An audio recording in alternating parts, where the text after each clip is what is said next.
Welcome, Taurus. This is your weekly Taroscope reading for August the 18th through to the 24th, 2014. So first of all, thank you.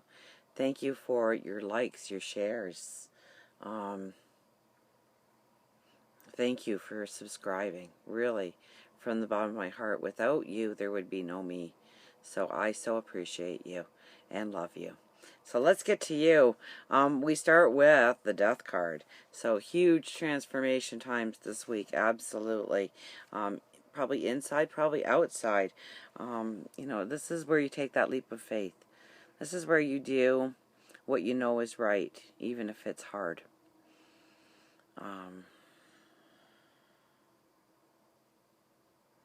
This is where if you really, really hate your job, then you need to, first, those of you who have gotten a personal reading, you know what that means. You're more important right now, but I needed to know what came in.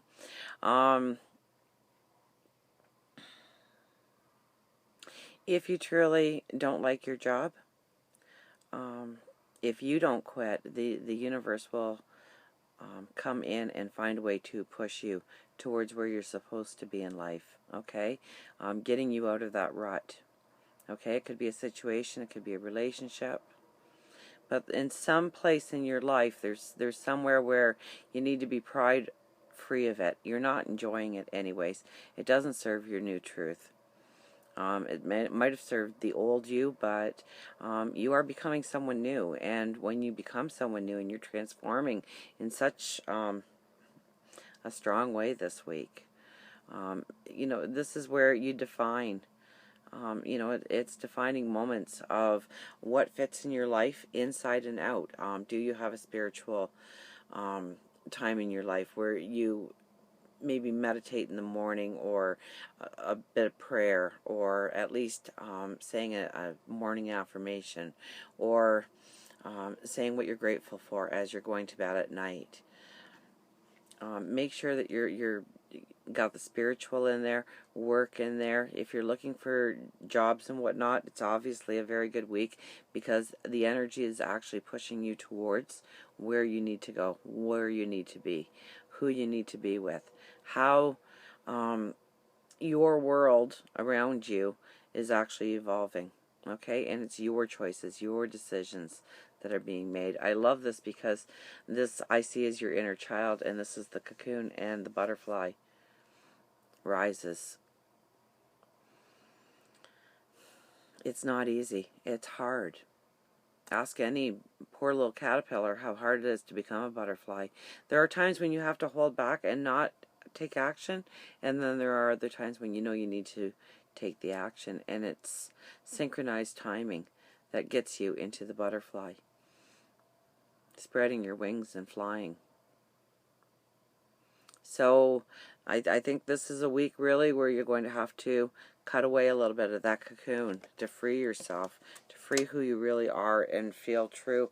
We have the Nine of Cups and the Five of Wands here. Now the Nine of Cups is your wish card, but I really do believe it's because the Five of Wands is more about people in your life, gatherings. It could be competitions. So if you're going for a job or a promotion or something like that, very well, this could be a week where you either hear about the competition that you are going to be going into, or you're having some form of competition, but it's fun. It's not a drooling competition by any stretch of the imagination. But with the Nine of Cups, I would think for more of you out there, it would imply that you really need to get together with the people that matter most in your life and share your dreams and your hopes and your wants and what you need, and allowing them to have some input, paying attention to what they say.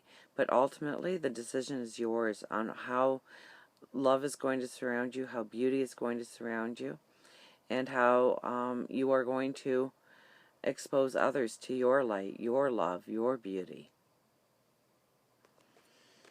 And the Four of Pentacles with the Moon. Now, I think there might be some baggage that needs to go this week. I think you might be trying to hold on to something that no longer serves a purpose in your life. I'm really getting that strongly for you this week in the reading. It could be just, now it doesn't have to be something tangible, something that you can hold. It could also be your thought process. If you are, say, single, and you are trying to attract love in your life and it's not happening, then chances are you're clinging on to a truth that really doesn't serve you anymore. It served you once upon a time, got you to here, but you need almost a new way of looking at things. New eyes, new perceptions, taking off the blinders, okay?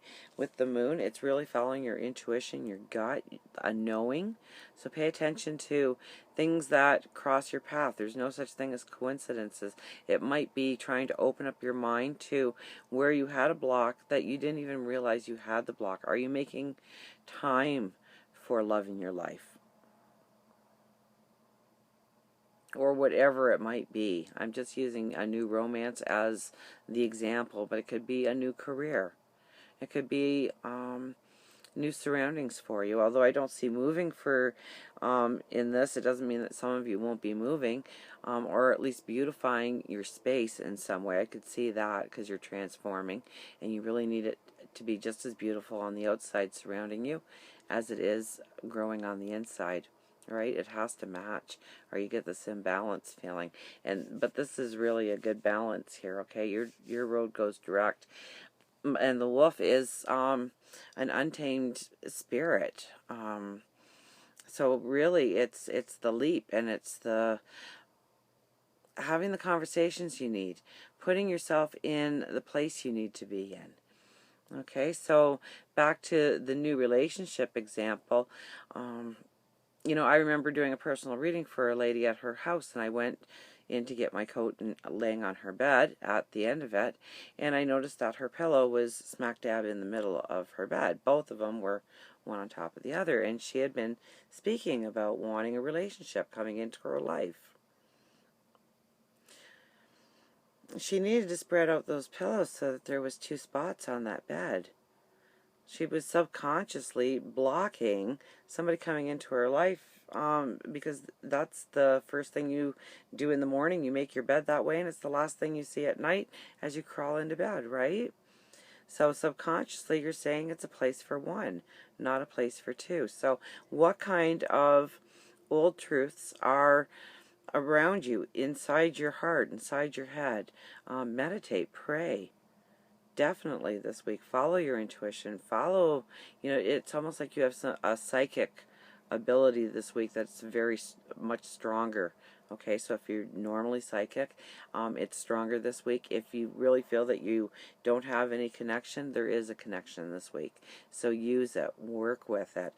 Talk to God, talk to your spirit guides, talk to your angels. Through meditation, through prayer. Pay attention to your dreams. However you make that divine connection. Okay, it's all about your well-being.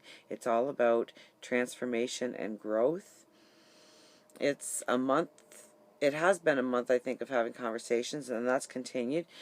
But it's to get you grounded. It's to get you almost making a declaration of your dreams and your wants and your goals, and deciding that's where you're going in life. And I think this all, because we have the moon card there at the end, I think if you really apply yourself this week, you really walk into a joyful time as the weekend rolls around, or the beginning of next week comes into being. I think you're getting rid of the last of the baggage, so that you can walk with a bounce in your step, a smile on your face, and joy leaping from your heart. So until next time we meet, remember, I do love you.